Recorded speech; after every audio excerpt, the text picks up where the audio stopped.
El ingeniero Carlos Díaz Rodríguez es ingeniero electricista, magíster en Ciencias Económicas, doctor en Bioética de la Universidad del Bosque, docente de la Universidad Distrital Francisco José de Caldas y docente de nuestra universidad. Nos colabora con los pregrados de Biología y Administración. Su ponencia se titula Consumo responsable de energía, desarrollo humano y sentido de vida. Bienvenido, ingeniero. Muy buenas tardes. Por cuestiones de tiempo voy a tratar de ser muy breve, pero me atreví un poco a hacer esta presentación, relacionar el consumo de energía con el desarrollo humano y el sentido de vida. Un poco, digamos, la lógica, voy a tratar de ser muy sintético. Un poco la hipótesis, digamos, de mi presentación es que cualquier política de consumo, en especial de energía, está condenado al fracaso, digamos, mientras no tenga en cuenta aspectos, digamos, fundamentales, entre otros, como cuáles. Primero, en la dimensión individual, mientras no se tenga en cuenta en la dimensión individual, y en eso pues acojo un poco la propuesta de Víctor Frank, de que tenemos en la dimensión individual, si tenemos individuos con voluntad de placer y voluntad de poder en el sentido de Adler, cualquier política de consumo pues está condenada, digamos, al fracaso. Consumo en el sentido de eficiencia, reducción del consumo, etcétera, etcétera. Y por el otro lado, por el lado de la política en el nivel, digamos, de lo público, esa política de consumo debe, digamos, apoyarse, y entonces esta es mi otra hipótesis, digamos, desde el principio de responsabilidad de Jonas. Esa es un poco, digamos, la lógica de esta presentación. Entonces, para ser muy rápido, digamos, el primer punto es el consumo de energía, cuál es el vínculo que tiene, digamos, con el desarrollo humano. Entonces, un poco, la evidencia empírica, pues, indudablemente muestra, y pues aquí trabajo, obviamente, pues, el índice de desarrollo humano de las Naciones Unidas, pues, digamos, es insuficiente, pero de todas maneras tiene en cuenta pues que hay una vida larga, saludable, y utiliza unos indicadores, por ejemplo, como el tema de la esperanza de vida al nacer, etcétera, etcétera. Pero, digamos, este índice de desarrollo humano, digamos, se mueve entre 0 y 1, pero las Naciones Unidas dice esto es insuficiente y pues retoma un poco el enfoque de capacidades de CEN, y hace unos ajustes, digamos, por magnitudes de desigualdad, empoderamiento de la mujer, por ejemplo, entre otras cosas. Entonces, la evidencia empírica, ¿qué muestra? La evidencia empírica muestra, esencialmente, que el consumo de energía tiene un vínculo directo con el índice de desarrollo humano propuesto, digamos, por las Naciones Unidas. Pero no cualquier tipo de vínculo. Este vínculo se dice que como el indicador se mueve entre 0 y 1, hasta 0,7 logramos efectivamente aumentos ostensibles en el desarrollo humano en la medida en que aumenta el consumo de energía de los países. Después de 0,7 no es tan clara esta situación, y los aumentos en el consumo de energía tienen otros factores explicativos, entre otras, estilos de vida consumistas y otros factores. Uno de esos son los estilos de vida consumistas. O sea que lo que estamos diciendo aquí, digamos, es que el consumo de energía pues no puede, digamos, no significa que un consumo de energía aumente indefinidamente. Esto conceptualmente tiene dos elementos.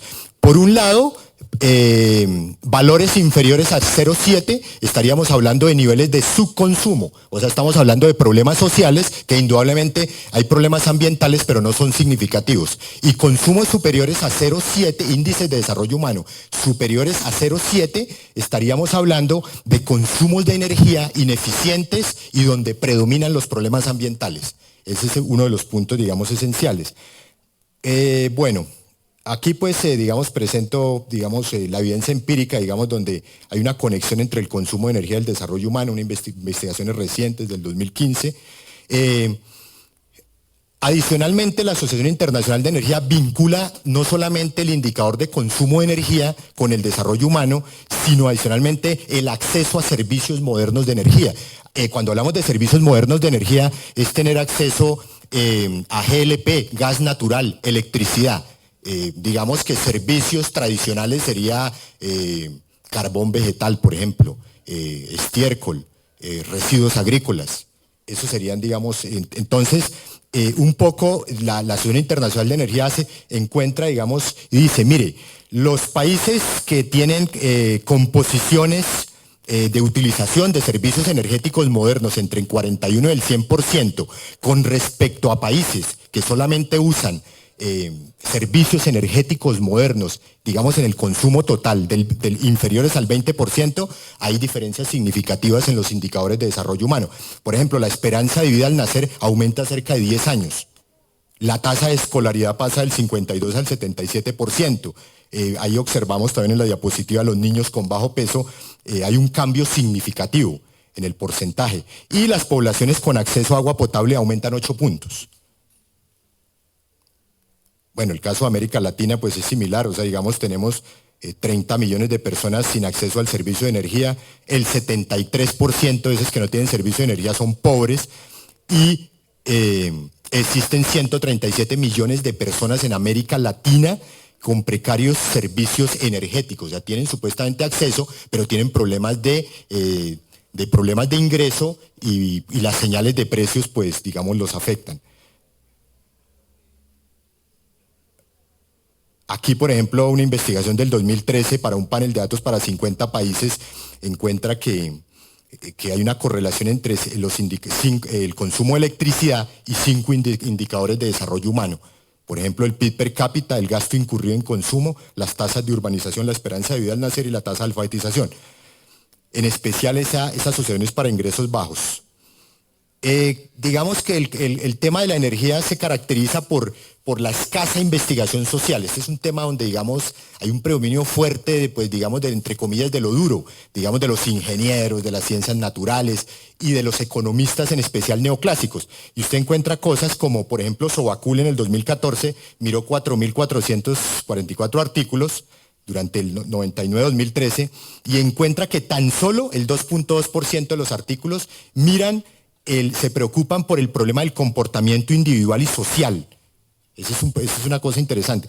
Y, por ejemplo, una investigación más reciente, en el 2015, encuentra de que 5.308 autores revisados en journals, especialmente 3 revistas significativas, en un periodo de 2 años, se encuentra que solo 6 de los que escribieron tenían formación en filosofía y en ética. Y uno solamente utilizó, para poner un ejemplo, la palabra justicia.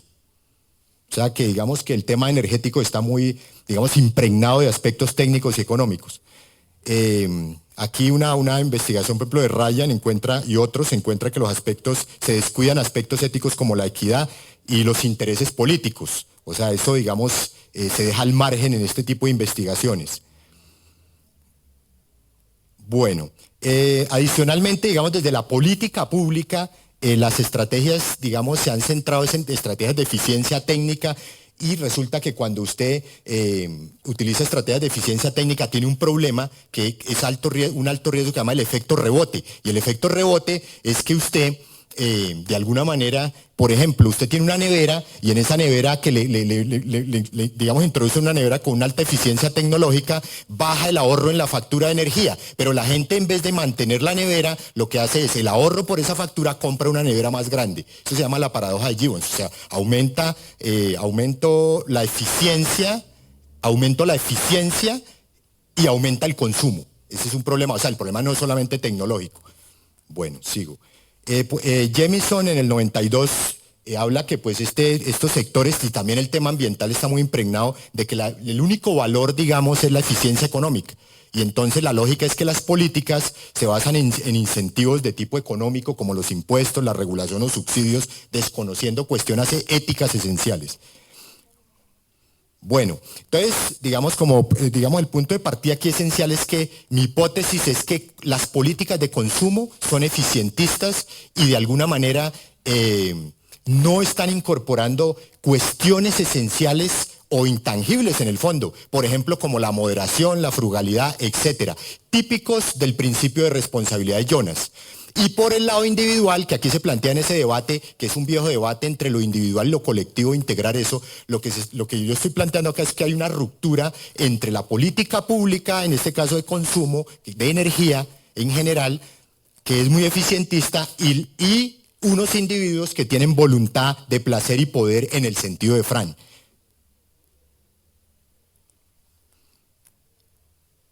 Entonces aquí rápidamente esta diapositiva, la política de consumo primero es optimista tecnológicamente, el único valor que lanza las señales son de eficiencia económica y no se conoce el comportamiento de los individuos y se dejan al margen aspectos éticos. Y en lo individual, pues nos venden la soberanía del consumidor, un individualismo hedonista y pues estamos con un relativismo moral porque lo placentero es lo subjetivo. Aquí por cuestiones de tiempo pues estoy volando. Un poco, digamos, entonces, ¿cuál es la propuesta? Digamos, acogiendo un poco lo de Víctor Frank. Entonces, debemos transitar en la dimensión individual. No podemos hablar de políticas de consumo exitosas mientras no transitemos de una voluntad de placer y poder a una voluntad de sentido. ¿En qué orientación tomo esto? La voluntad de sentido se entiende como la capacidad de ser responsable, que conecta con la hipótesis mía de que las políticas de consumo, se debe hablar de políticas de consumo responsable de energía, en este caso, que sería el principio de responsabilidad de Jonas. Otro elemento en el nivel individual sería que el individuo se vincula a la comunidad mediante la esperanza y el amor. El amor en el sentido de Aristóteles, que es buscar el bien del otro. Como dice Fran, reconocer la diferencia yo-otro. Estoy dispuesto a hacer sacrificios, pero no sacrificios en el sentido epicureísta, digamos, del individualismo hedonista. Se superan los simples gustos o intereses. O sea, aquí el amor no es en el sentido simplemente del eros, sino de alguna manera es el ágape, donde acepto los sentimientos, pero también voy más allá digamos, supero ese nivel de los sentimientos. O sea, me oriento al servicio, en otras palabras. Y otra característica de la voluntad de sentido es reconocer la voluntad de cooperación. Bueno, y desde Jonas, pues entonces tenemos la dimensión individual, tenemos que conectar con una política pública de consumo desde Jonas, pues Jonas es claro, el uso responsable de la tecnociencia. Otro elemento es que para Jonas hay un imperativo, digamos a lo Kant, digamos en términos de imperativo categórico, la permanencia de la humanidad en condiciones dignas y preservando la base ecológica, el reconocimiento de la impredecibilidad, o sea, la incertidumbre, el futuro es impredecible, heurística del temor, pero no en el sentido de paralizar tecnologías, y tres categorías, y digamos, este es un elemento clave. Para Jonas en el consumo es clave la moderación, la frugalidad y la prudencia. Y la tecnociencia es un medio para alcanzar niveles de vida digna. Entonces, en este sentido, digamos, hay una ruptura, que ya lo he planteado, o sea, tenemos que buscar integración. Y esa integración, la hipótesis mía es que es el principio de responsabilidad de la política pública y consumo responsable y desde el nivel individual la voluntad de sentido. Hay unas barreras a la integración que las voy a tocar solo tres. O sea, uno no puede hablar, digamos, de voluntad de sentido mientras haya asimetrías en el poder de compra y, digamos, los pobres no pueden acceder a productos ecológicos.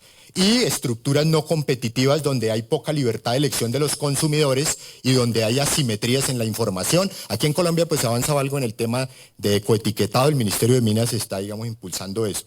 Y está la paradoja del aislamiento, o sea, yo no siento que contribuya, digamos, a cambios fundamentales. Y adicionalmente dentro de esa paradoja, yo digo, yo soy un consumidor, yo soy consciente ambientalmente, pero cuando voy a comprar hago otra cosa. Bueno, y aquí ya entonces para terminar, entonces aquí un poco la hipótesis es que hay que construir una política de consumo responsable de energía a partir de las categorías planteadas anteriormente. ¿Cómo transitar hacia estilos de vida responsable? Primero, establecer niveles de consumo responsable para superar la pobreza y desincentivar el despilfarro de energía. Müller en la Unión Europea ya ha hecho ejercicios de este tipo. 2, condiciones de vida dignas y equidad social. 3, moderación y ahorro. Y 4, prudencia. Y eso se va a traducir en unas estrategias que por tiempo pues las voy a dar muy rápido. Estrategias de eficiencia, que es reducir el consumo, estándares mínimos. Eso es un problema tecnológico. Ecoetiquetado energético, sustitución gradual de productos ineficientes, estrategias de moderación, o sea, evitar el despilfarro, sería un segundo elemento. 3, estrategias para un nivel de vida digno, que es para Jonas eso es fundamental, que tenemos universalizar los servicios energéticos. subsidiar o con gratuidad para hogares con niveles con necesidades básicas insatisfechas e intolerables y políticas de precios de corte progresivo. Y 4, estrategias de prudencia, o sea, sistemas de vigilancia de anticipación que midan los niveles de consumo de energía responsable y de dignidad, y un balance de costos y beneficios por la reducción en el consumo de energía en la dimensión ambiental, social y económica, y un balance entre hacer ahora o esperar y aprender para hacer después, porque pueden haber costos, digamos, de ineficiencia altos en la toma de decisiones ambientales. Y para terminar en esta parte, entonces, habrían 3 niveles. En el nivel público se necesita la institucionalidad pública, y en el nivel individual necesitamos la voluntad de sentido. Esa voluntad de sentido, como ya lo dije, es el amor en el sentido del servicio.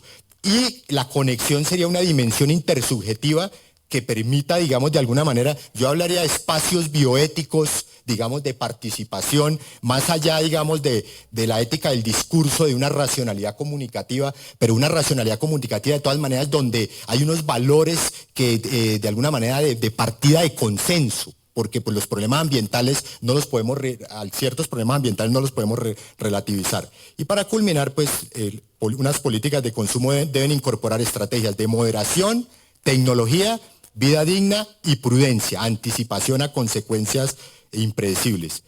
Ya lo había comentado anterior, la política de consumo no funciona si predomina en el ámbito individual la voluntad de placer y tener, se requiere voluntad de sentido. La política de consumo responsable de energía debe integrarse con la voluntad de sentido. El desarrollo humano, entonces aquí, debe permitir expandir las potencialidades humanas más allá de sí mismo, como plantearía Víctor Frank, es decir, construir la voluntad de sentido, el ser humano en su relación con el otro. O sea que aquí el desarrollo humano estaría conectado en esta hipótesis con la voluntad de sentido. El consumo responsable de energía se materializa, en mi opinión, basados en el principio de responsabilidad y en la voluntad de sentido. Y los criterios bioéticos para coadyuvar el desarrollo humano propuestos, digamos, serían estos que vengo desarrollando a lo largo de la presentación. Listo.